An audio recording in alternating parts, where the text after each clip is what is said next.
वाटलं, मात्र वाटलं आपल्या पुरता विचार बरा नाही. मी आहे शूर, माझी आई तशी नाही. एकटी एकटी घाबरलीस ना म्हणूनच तर सोडून तुला लांब गेलो नाही. ना ना ना ना ना ना ना ना ना ना ना ना ना ना ना ना ना ना ना.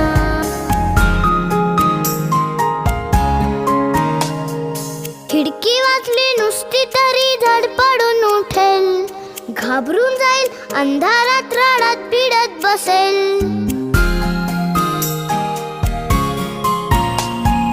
खिडकी